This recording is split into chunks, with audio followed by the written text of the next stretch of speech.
그럼 지금부터 135회 수요 포럼을 시작하도록 하겠습니다.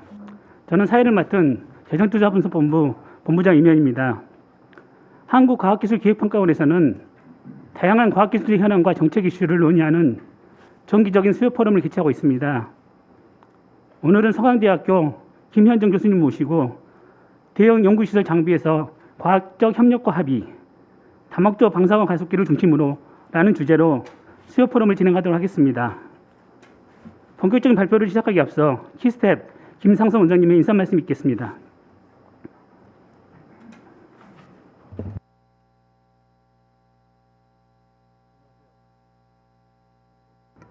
과학기술기획평가원 원장 김상선입니다. 오늘 135회 키스텝 수요 포럼에 함께하신 분들 모두 환영하고 감사드립니다. 아시다시피 지금 코비드-19 팬데믹으로 인해서 현장으로 모시지 못하고 온라인으로 참여하신 분들도 진심으로 감사드리고 환영드립니다.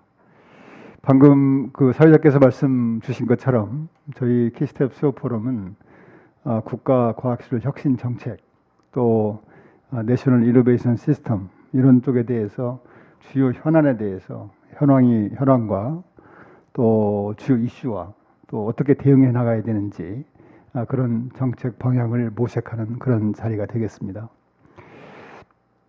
오늘 주제는 대형 연구 장비, 시설 장비인데요. 아시다시피 사실 R&D의 3대 요소를 꼽으라고 하면은 투자, 인력, 인프라입니다. 특히 인프라가 굉장히 중요하죠, 사실은. 그 인프라 중에서도 이제 소위 말해서 그 라지 R&D 퍼실리티, 대형 연구 시설 장비의 중요성은 아마 아무리 강조해도 지나침이 없을 겁니다. 최근에 노벨상 수상자들도 보면은 이 대형 연구 장비의 어떤 공동 활용 이런 걸 통해서 공동 수상자들이 많이 배출되는 것도 볼 수 있고, 어떻게 보면 아마 과학기술의 가장 기본 중의 기본 같아요. 근데 이러던 것이 이제 대한민국이 국가 R&D를 1982년에 시작했는데 당시만 해도 국가 연구비 비중이 한 130억 정도밖에 안 됐습니다. 또 90년대까지 와서도 겨우 한 1000억 단위 그러기 때문에 이런 어떤 대형 연구시설 장비가 중요함을 알면서도 사실 흉내를 못 냈죠. 그런데 아시다시피 이제 금년도 저희 국가 R&D 예산이 지금 27조 4천억이니까요. 굉장히 많이 확대가 됐죠. 여전히 뭐 저는 계속 확대돼야 된다고 보고 있습니다만은 이제는 좀 이런 대형 연구 시설 장비에 대해서 본격적으로 체계적으로 이제 저희들이 대응할 때가 됐다 이렇게 생각을 하고 있습니다. 아시다시피 대형 연구 시설 장비는 대규모 투자가 소요되기 때문에 우선은 국가적인 큰 중장기 계획, 로드맵 뭐 이런 것들이 있어야 될 것 같아요. 그래야 거기에 따라서 어떤 우선순위에 따라서 어떤 장비들이 우선적인지, 그리고 나서 아마 그 대상 장비를 선정할 때 굉장히 신중해야 된다. 사실은 한번 그리고 선정이 된 뒤에는 흔들리지 말아야 된다. 지속적으로 안정적으로 성공될 때까지 여건 변화에 따라서 뭐 자꾸 바뀐다든가 그러면 안 될 것 같아요. 그런 가운데서 이제 이게 또 대형 장비만이 가지고 있는 특징이 있지 않습니까? 그래서 프로젝트 매니지먼트를 잘 해야 되고, 그렇게 해서 구축된 장비를 과학계가 어떻게 공유 활용, 대한민국 물론이고 전 세계 지구촌이 공동으로 활용할 수 있는 장비로 이렇게 활용할 수 있는 전략, 아마 이런 것들이 굉장히 중요한 이슈 같습니다. 근데 뭐 많이들 최근에 이제 언론에서도 많이 보도가 되고 있습니다만은 대형 연구시설 장비를 구축하는 과정에서 굉장히 논란이 많이 있어요. 기간이 자꾸 바뀐다든가 연구비가 계속 변한다든가 이런 어떤 잦은 계획 변경이 생깁니다. 그래서 일반적으로 논조가 이제 그런 것들이 좀 과학계에서 잘못해서 그런 일들이 생기고 뭐 좀 비판적인 뭐 그런 것들 많이 볼 수 있는데요. 근데 가만히 생각해 보시면은 사실 이 대형 연구시설 장비 또 세계적으로 최초로 만드는 장비 같은 경우는 사실 안 가본 길이잖아요. 그러니까 얼마든지 사실은 기간도 변해야 되고 연구도 바뀔 수 있어야 되고 전략도 바뀌어야 되는데 예, 그런 점들이 제대로 이렇게 이해가 안 되면은 과학계가 불필요하게 지탄을 받거나 마치 뭐 큰 잘못을 하는 것처럼 그런 오해를 받을 수도 있는 것 같아요. 저희가 대형 연구시설 장비 그동안에 이제 여러 가지 형태의 가속기라든가 또 우주라든가 천체라든가 뭐 핵융합이라든가 이런 걸 했습니다만은 이제는 조금 특히 그 프로젝트 매니지먼트 측면에서 국가적으로 어떻게 관리를 해야 되는지 그걸 좀 체계화시킬 필요가 있다. 저는 그런 생각이 듭니다.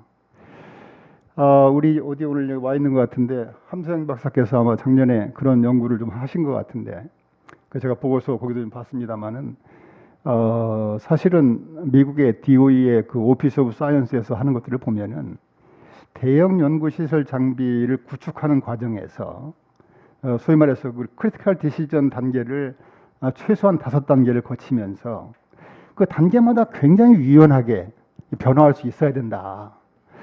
그런 것들이 저는 굉장히 중요한 것 같아요. 우리도 그런 어떤 미국의 DOE의 사례라든가 또 이미 지금 구축하고 있는 라운이라든가 또 우주라든가 이런 사례를 참고해서 앞으로 국가에서 이런 대형 연구시설을 장비를 구축할 때는 어떻게 해야만 성공적으로 구축해 나갈 수 있는지 그걸 조금 체계를 잡아야 되겠다 이런 생각이 듭니다. 물론 앞에서 말씀드린 것처럼 대형 연구시설 장비에 대한 로드맵도 구축이 돼야 되고 그 중에서도 어떤 우선순위에 따라서 뭘 먼저 해야 되는지 또 구축된 장비를 어떻게 국내를 넘어서 국제과학계하고 같이 공유 활용해야 되는지 다 하나같이 중요한 이슈예요. 근데 특히 그 중에서도 많이 이렇게 쟁점이 되고 있는 그 성공적인 프로젝트 매니지먼트를 어떻게 해야 되는지 그런 것들이 저는 굉장히 궁금하고 그래서 아마 오늘 또 오늘 이런 논의의 장을 통해서 그런 부분들이 많이 좀 해소가 되고 국가가 앞으로 어떻게 대응해 나가야 되는지 스마트한 전략이 모색되었으면 하는 바람입니다. 오늘 포럼을 위해서 귀한 분들 모셨는데요. 사실 이 충북 혁신도시라는 곳이 접근하기가 참 쉽지 않습니다. 그런데 서울에서, 포항에서, 또 광주에서 다 오셔서 진심으로 감사를 드립니다.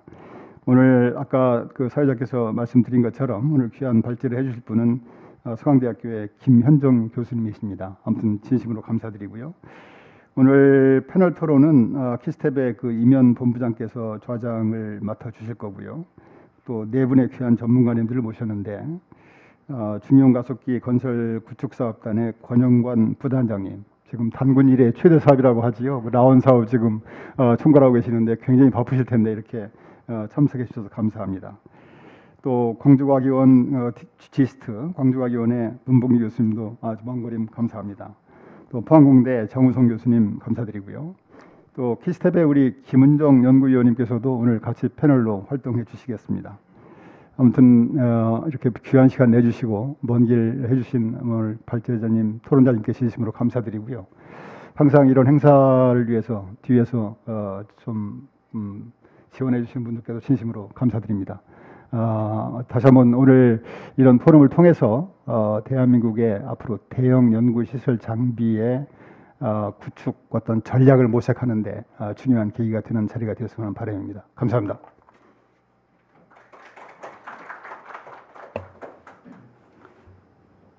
그럼 지금부터 김현정 교수님이 대형 연구시설 장비에서 과학적 협력과 합의, 다목적 방사선 가속기를 중심으로 라는 주제로 발표를 해주시겠습니다. 큰 박수로 김현정 교수님을 모시겠습니다.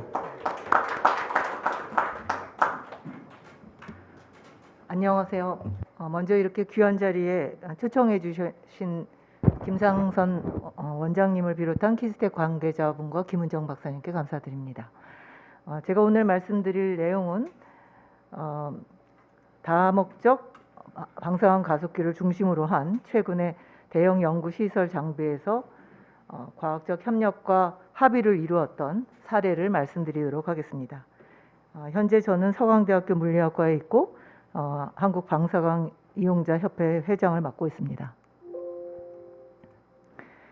먼저 간략하게 잘 아시겠지만 방사광 가속기의 원리 또는 개요에 대해서 말씀드리도록 하겠습니다.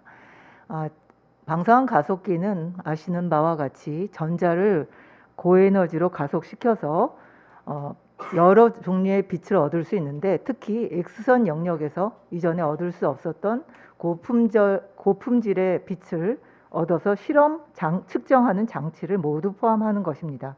여기 포항 PLS2의 그림을 보여드리고 있는데요. 사진을 이렇게 선형 가속기를 통해서 가속된 전자가 저장링을 통해서 이렇게 돌면서 X선을 이렇게 제공하게 되고, 이렇게 빔라인에 에서 실험을 하게 됩니다. 그리고 이렇게 여러 개의 빔라인에서 동시에 실험을 수행한다라는 것이 가장 중요한 특징 중에 하나가 되겠습니다.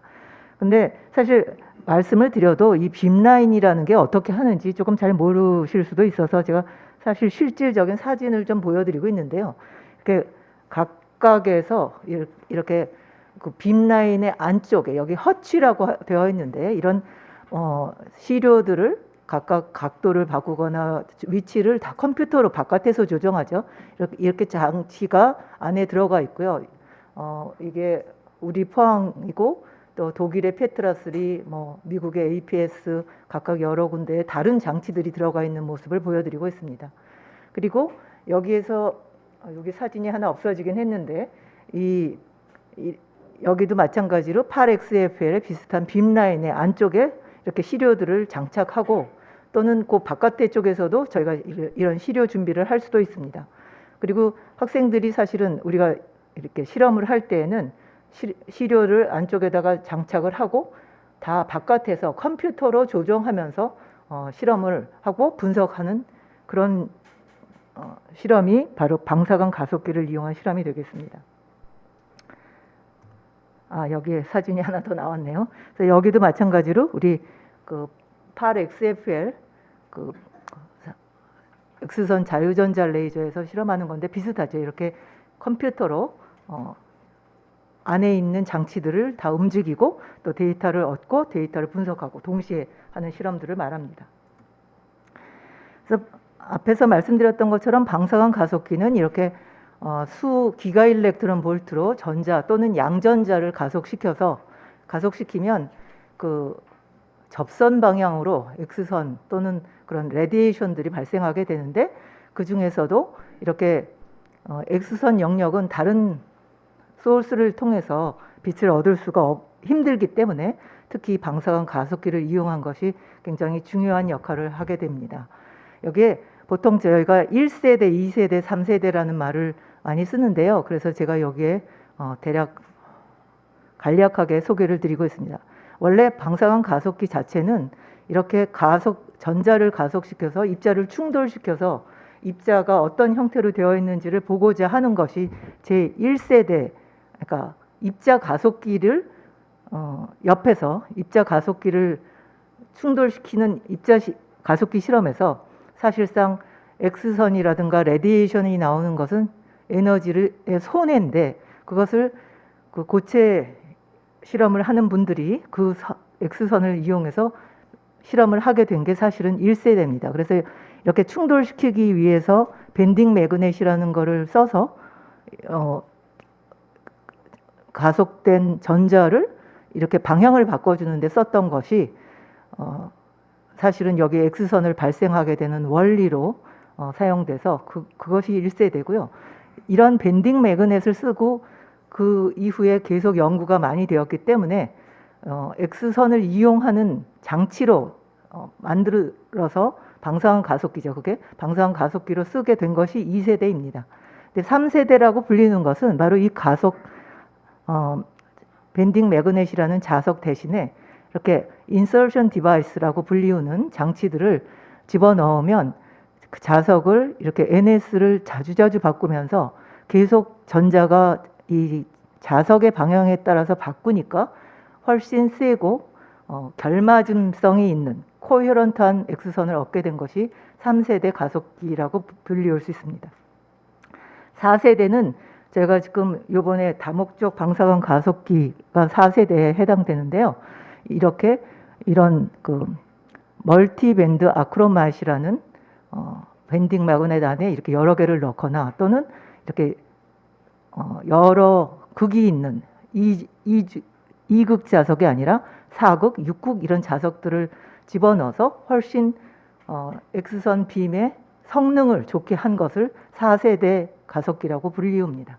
근데 저희가 우리나라도 중간에 그 8XFL 자유전자 레이저를 하면서 4세대 방사광 가속기라는 이름을 잘못 쓰는 바람에 사실은 4세대라는 말에 좀 혼동이 있습니다. 그래서 이것을 4세대의 선형 가속기, 그 다음에 저희가 새로 만드는 것을 4세대 원형 가속기라고도 부르는데, 사실은 4세대 선형 가속기라는 것은 X선 자유전자 레이저로 다른 종류의 가속기라고 보시면 될 것 같습니다. 그리고 이 X선 자유전자 레이저는 사실상 아까 제가 말씀드렸던 것처럼 여러 개의 실험을 하는 빔라인이 많지 않고, 보시는 것처럼 끝에 와서 X선을 발생하기 때문에 한 개나 두 개의 실험 정도를 할 수 있다는 큰 차이가 있습니다. 그래서 사실 이런 그 세계적으로 방사광 가속기는 앞에서 말씀드렸던 1세대 방사광 가속기라는 것이 요 이전이고요. 본격적으로 그 X선을 이용한 방사광 가속기를 짓게 된 2세대 가속기라는 게 거의 85년 정도까지 NSLS, 미국의 NSLS, 일본의 포톤 팩토리 등이 그런 가속기들에 속합니다. 그런데 이제 90년대 후반에 와서 이렇게 대형, 그러니까 아까 말씀드렸던 3세대 가속기에 해당되면서 굉장히 크게 짓고 그러니까 고에너지의 X선을 얻는 데 집중했습니다. 그래서 1996년에 6GB 머신인 ESRF가 유럽에, 그 다음에 1997년에 7GB인 미국의 APS, 기억하기도 쉽죠. 8GB 머신인 스프링 에이스는 98년에 각각 운영을 시작해서 빔을 제공하는 것이 가능했고, 사실 세계적으로 굉장히 더 크게 짓는데 경쟁적으로 크게 짓는 때가 있었습니다. 이때 PLS는 제가 생각에는 1년에 시작해서 아마 건설을 시작해서 이때 짓기 시작했습니다. 근데 이제 2000년대에 들어와서는 사실 이렇게 크게 짓던 것이 막 경쟁적으로 크게 지었는데, 가속기가 더 발전하면서, 가속기 기술이 더 발전하면서 이렇게 크게 짓지 않아도 비슷한 성능의 빛을 얻을 수 있는 것이 밝혀져서 그 이후에는 3GB 머신으로 3세대 머신들이 많이 지어지기 시작했습니다. 그리고 이 ESRF도 사실 유럽에서 한 대를 건설해서 다 나누어 쓰면 더 괜찮겠다고 생각했던 것이 부족해서 수요가 많아지면서 각각의 유럽의 국가들이 거의 한 나라에 하나씩 짓는 것이 많이 건설이 되었고요. 그래서 2016년까지 NSLS2 미국에 지은 것이 거의 마지막 3세대 머신입니다. 그리고 여기에 맞춰서 PLS가 포항 가속기는 2011년에 PLS2로 업그레이드를 했습니다. 자, 그런 중에 이제 아까 제가 보여드렸던 멀티 밴드 아크로맷이라는 것을 이용해서 제일 처음 2016년부터 시작했는데 3GB 머신에 그 4세대 머신인 막스4가 스웨덴에서 제일 처음 가동을 시작했고요. 그 똑같은 원리로 새로 지은 가속기가 브라질의 시리어스라는 가속기입니다. 그 다음에는 사실 이렇게 대형 가속기들, 아까 이렇게 크게 지었던 가속기들이 모두 다 이런 4세대의 기술을 도입해서 업그레이드가 진행되고 있고, 그 중에 ESRF는 ESRF EBS로 작년부터 이용자들한테 빔을 제공하고 있습니다. 그리고 그래서 이제 저희도 이 4세대의 기술을 이용해서 오창의 다목적 방사광 가속기를 이제 건설하고자 하는 것이죠.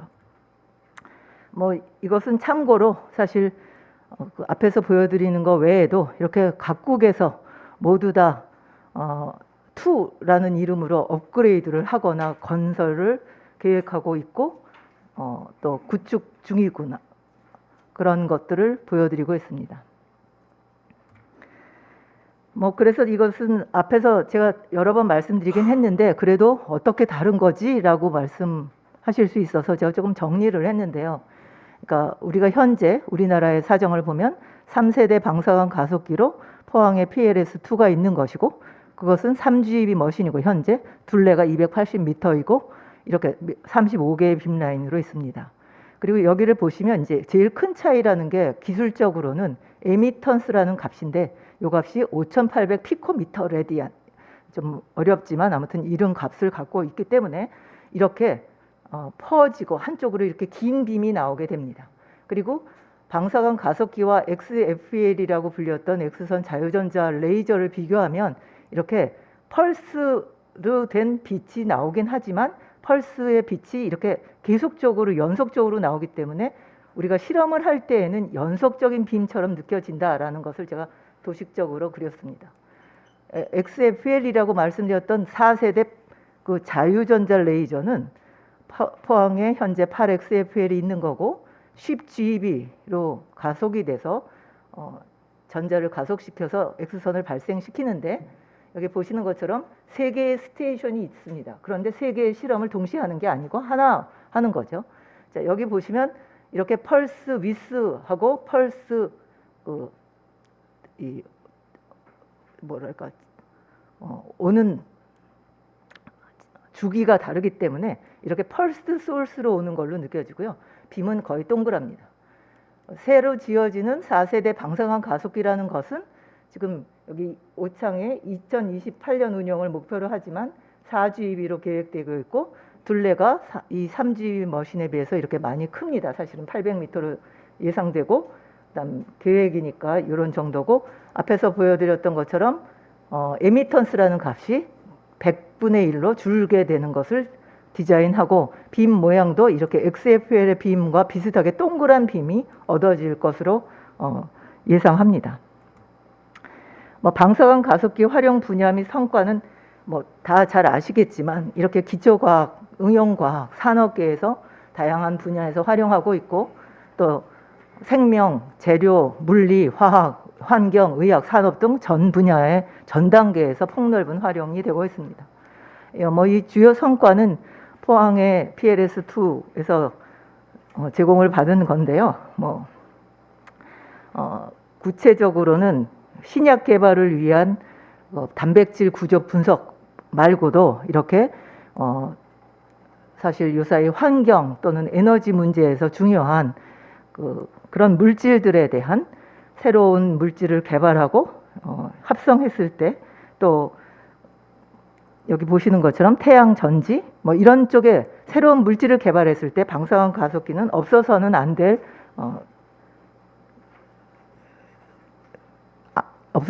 될 장비입니다. 그죠? 그리고 여기에도 마찬가지로 산업체 예로 특히 그 삼성전자에서도 새로운 절연체를 개발했을 때 방사능 가속기를 이용해서 최근에 네이처에 논문을 실기도 했습니다.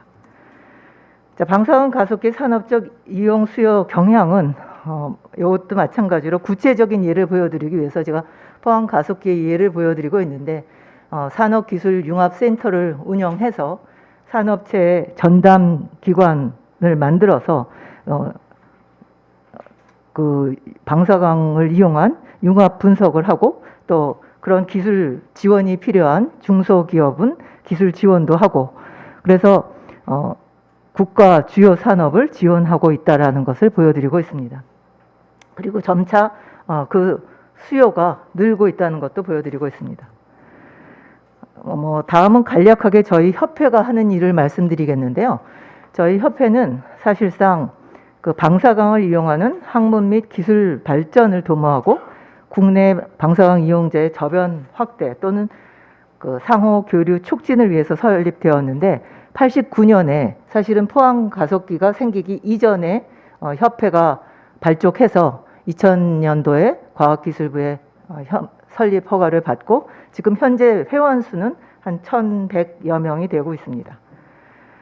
협회에서 주로 하는 일은 사실상 제일 중요한 것은 그 방사강 실험시설 이용 계획 검토 및 실험 제안서 심사가 되겠습니다. 포항 특히 PLS2와 8XFL의 심사 제안서를 심사해서 실험 제안서를 심사한 후에 그 통과가 된 과제들이 실험을 할 수 있는 거죠. 그리고 방사능 이용 장치 건설에 필요한 기술적인 협조 또는 검토, 그 다음에 이런 이용을 한 학문 및 기술에 대한 행사, 그것은 뭐 워크숍을 한다든가 이용자 발표회를 한다든가 그런 내용이고, 포항 가속기에서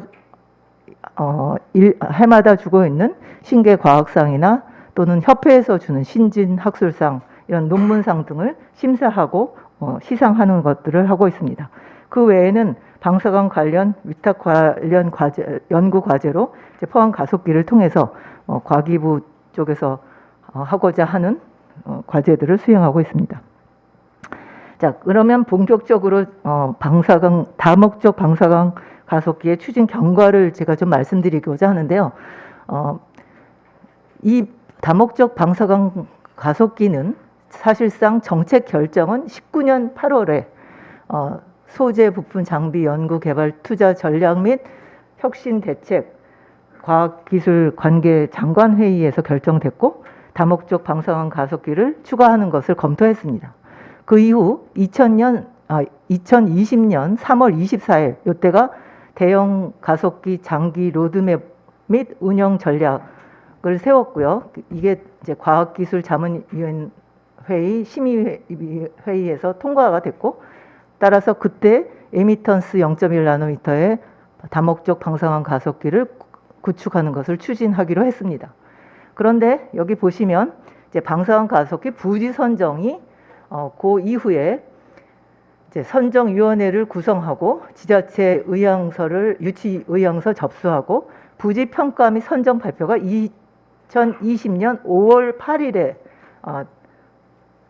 진행되었습니다. 그 이후 예비 타당성 조사를 수행한 것이, 신청한 것이 2020년 5월이고요. 기술성 평가가 통과된 것이 6월입니다. 그 다음 본 예타를 착수한 것이 2020년 7월이고 예타 조사진 검토를 한 것이 8월에서 11월인데, 이때 국제자문위원회가 20년 9월에 했고 그때 빔라인 기술 검토 필요성이 대두된 것이 2020년 11월입니다. 그래서 여기까지 보시면 사실 제가 나중에 비교할 예정이라서 여기가 얼마나 빨리 진행됐는지를 한번 보실 수 있을 거라고 생각합니다. 그러니까 부지가 선정된 게 2020년 5월이었는데 그 이후에 사실 빔라인이 언제 정해졌는지 그런 거는 따로 여기 없기 때문에 그 CDR이라든가가 사실 여기 3월 24일 날 하기로 결정하고 5월, 6월 이때 벌써 다 예타 타당성 조사를 하고 있기 때문에 사실은 굉장히 짧은 시간에 진행됐다라는 것을 보실 수 있습니다.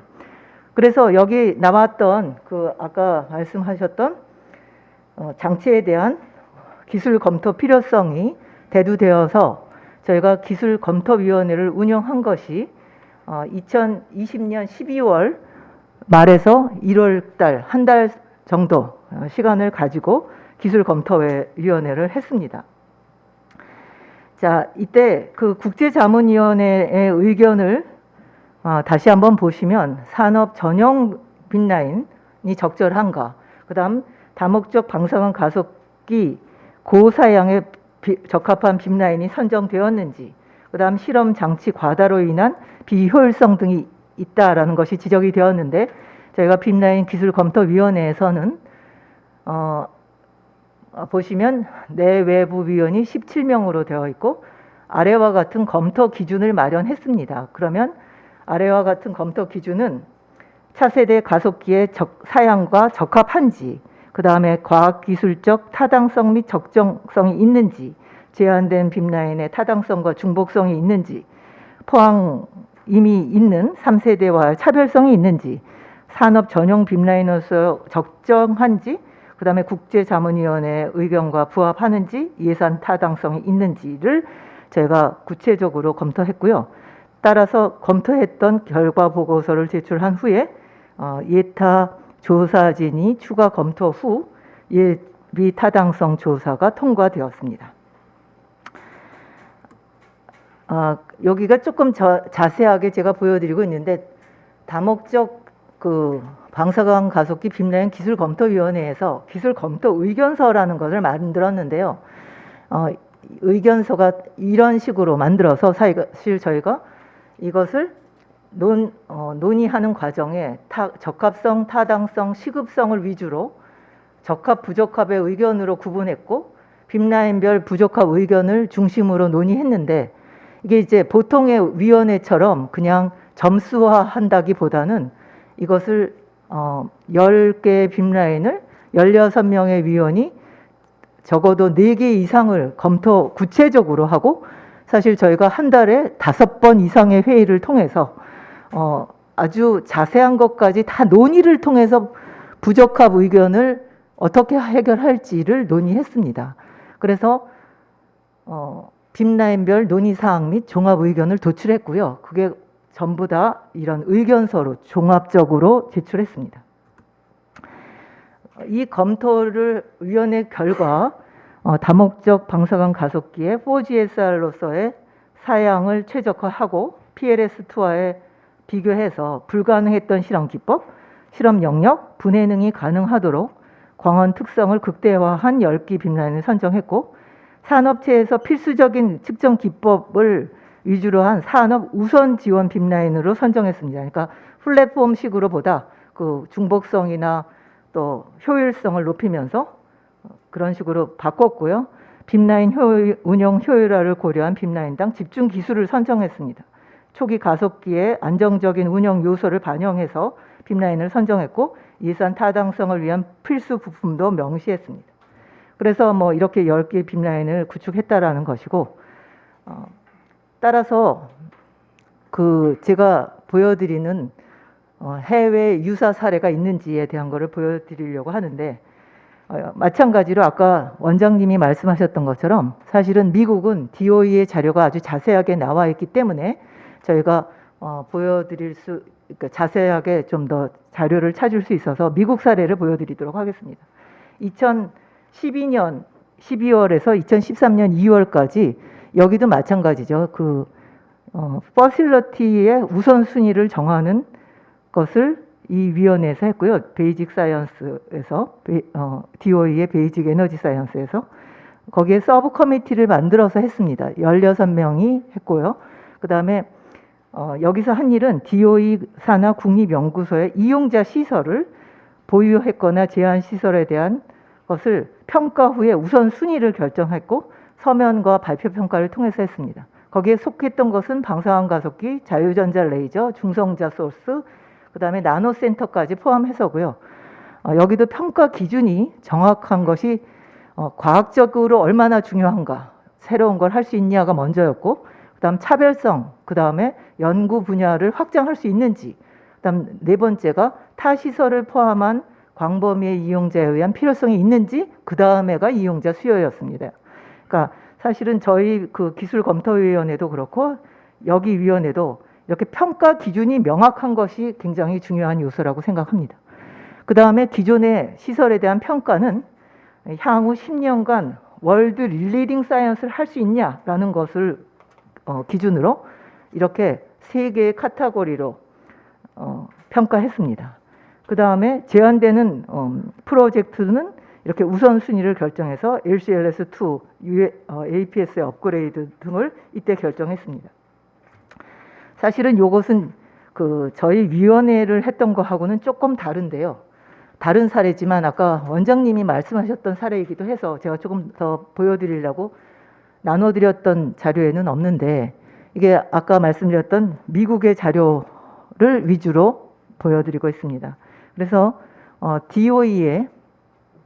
DOE에서는 사실 여기 오피스 오브 하이 에너지인데 매 10년마다 차세대 가속기 연구 개발 계획을 작성하고 있습니다. 그러니까 당장 지을 걸 한 게 아니라 그러니까 10년을 주기로 하고 있고요. 그다음 아까 원장님께서도 말씀하셨던 것처럼 이렇게 미국의 구축 사업 승인 과정 및 절차가 크리티컬 디시즌을 만들어서 그 단계별로 승인을 하는 것입니다. 그러니까 CD0는 타당성 승인 및 CDR R&D 펀드를 주느냐 마느냐. 그래서 타당하면 주는 거고요. 안 되면 여기서 안 되는 거죠. 그다음 CD1을 통과한다라는 말은 이제 컨셉슈얼 디자인 리포트 및 프로젝트 어프로벌을 하는 겁니다. 그러니까 펀드, 버젯, 그다음에 스코프스에 대한 것을. 그다음 CD2는 바로 테크니컬 디자인 리포트를 승인하는 거죠.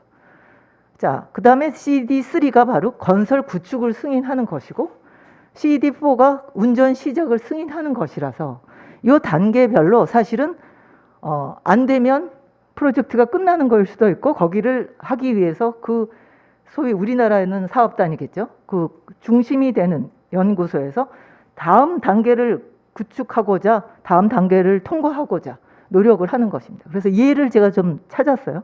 자, LCLS1 이게 슬랙입니다. 미국 슬랙 연구소. LCLS1을 할 때 4세대 XFL을 할 때 아까 우리가 개념 설계 CDR을 1년이 안 되게 했는데 여기 그 전에 7년 제가 요거 지면상 몇 년도에 뭘 했는지까지는 좀 제외했는데 약 7년간 개념 설계 및 연구 개발이 선행이 되었습니다. 그리고 3년 동안 CDR R&D를 수행했고요. 그 다음에 프로젝트 승인을 받았습니다. 그 다음에 LCLS2는 업그레이드를 하는 거였는데 자, 2009년에 요게 LCLS1이 성공적인 성과를 거두었어요. 그래서 그거를 근간으로 타당성을 인정받았는데 이를 위해서 자, 이 LCLS1이 한 10년간 걸쳐서 한 다음에 그 다음부터 그 2009년에 차세대 가속기 연구 개발 계획을 위한 태스크포스를 만들고 2012년에 백서를 작성해서 이와 동시에 2012년에 LCLS2의 CDR을 제출 승인을 받았습니다.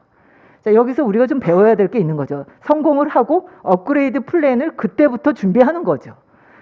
그 다음에 2012년에 LCLS2 프로젝트가 시작됐어요. 그런데 아까 원장님이 말씀하셨던 예이기도 합니다. 이게 2012년에 기본 설계를 사실은 상전도 가속기로 했었는데 이게 유로 XFL이 바로 초전도 가속기로 되고 자, 여기에서 마찬가지로 반복률 증가를 위해서 미국도 초전도 가속기를 하지 않으면 안 되겠다라는 게 의견이 모아졌기 때문에 바꿨습니다. 여기서 사실은 의견을. 그래서 바꾸면서 다시 타당성 연구를 시작해 갖고 보시면 2014년에 CDR을 다시 제출해서 그때 승인한 겁니다. 그리고 따라서 이렇게 됐기 때문에 초창기 계획보다 몇 년 더 늦어져서 2020년에 완공했고 이제 이용자들을 받기 시작하는 것이고요. 그 다음에 제가 그 이후 거는 안 적었는데 그 LCLS2HE라는 프로젝트도 마찬가지로 이 프로젝트가 되는 그 과정에 중간에 이미 벌써 그거에 대한 계획을 세우고 CDR을 만들고 R&D를 시작하고 해서 충분히 그 계획이 완성되어 있을 때 제출해서 승인받는다라는 것이 좀 배워야 될 점이 아닌가. 여기 비슷하게 미국의 사례긴 하지만 APS 업그레이드 계획 및 추진 사례는 자, 승인까지 8년이 소요가 됐어요. 그러니까 2006년에 아까 제가 97년에 시작했는데 한 10년 후에는 벌써 이제 업그레이드에 대한 계획을 5, 6년 구축 계획을 시작했습니다. 그리고 2007년에 업그레이드를 위한 백서를 제출했어요. 그러니까 벌써 이 내부에서는 전부 다 그 R&D 또 계획 그런 것들이 다 만들어져서 백서를 제출한 것이고 2008년에서 2013년에 차세대 가속기를 위한 R&D를 했는데 그때 사실은 이때 당시에는 저에미턴스 지금 제가 말씀드렸던 4세대 저의 가속기가 바로 저에미턴스죠. 고전류, 고휘도를 최종 목표로 했는데 당시에는 이렇게 두 가지 ERL이라는 거하고 저희가 지금 하는 저에미턴스 저장링하고 두 개가 굉장히 기술적으로 논란이 있을 때였습니다. 그래서 거기에 대해서 실현 가능성 분석 검토를 했어요. 이 5년 동안. 그 다음에 2013년도에 저에미턴스 저장링을 업그레이드로 하기로 했고 사실은 여기서도 몇 번의 CD0, CD1, CD2 해서 이제 2023년에 저 에미턴스 저장링을 업그레이드하는 구축을 시작할 것입니다. 그러니까 이런 식의 단계를 거치는 것이 굉장히 중요한 것 같아서 제가 보여드렸고요. 따라서 저희 기술검토위원회 운영 사례의 의의란 사실 국가 단위에서 대형 연구 장비 시설의 구축에서 수요자 등 이해 관계자의 의견 수렴 및 합의 과정은 필수적이고 또 형식적인 설문조사보다는 이렇게 기술검토위원회와 같은 다른 의견을 가질 수 있는 직접적인 전문가의 기술적 검토 과정을 통한 의견 수렴이 필수적이다. 그 다음 최적의 조건과 최고의 성능을 위해서 합의점을 도출하고 위원회를 통해 전체 커뮤니티의 의견을 직접 반영할 수 있는 소통의 창구가 되었다고 생각합니다. 그리고 성공적인 구축을 위한 과학적 기술의 필수적인 조건과 부족한 점들을 집중적으로 파악하고 향후 대책 수립에도 도움이 된다고 생각하고요. 국내의 전문가 그룹 간 공동 연구 또는 네트워크 형성에도 도움이 되었다고 생각합니다. 향후 구축을 맡는 그룹과도 지속적인 자문과 의견 소통이 가능하고 이런 위원회는 필수적으로 생각합니다. 그러나 사실상 이런 위원회가 가능하게 되었던 것은 그 예타 조사진이 사실은 김은정 박사님을 비롯해서 굉장히 꼼꼼하게 조사를 하셨던 것이 굉장히 중요한 팩트였고요.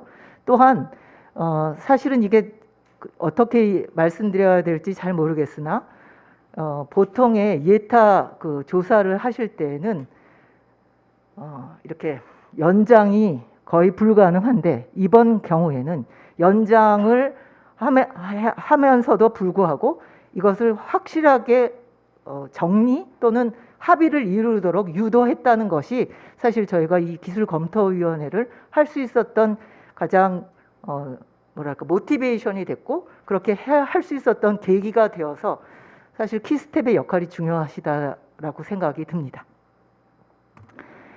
뭐 정책 대안으로 제가 이 기술검토위원회를 기반으로 말씀드리면 바로 국가 대형 사업 및 장치 구축 사업에서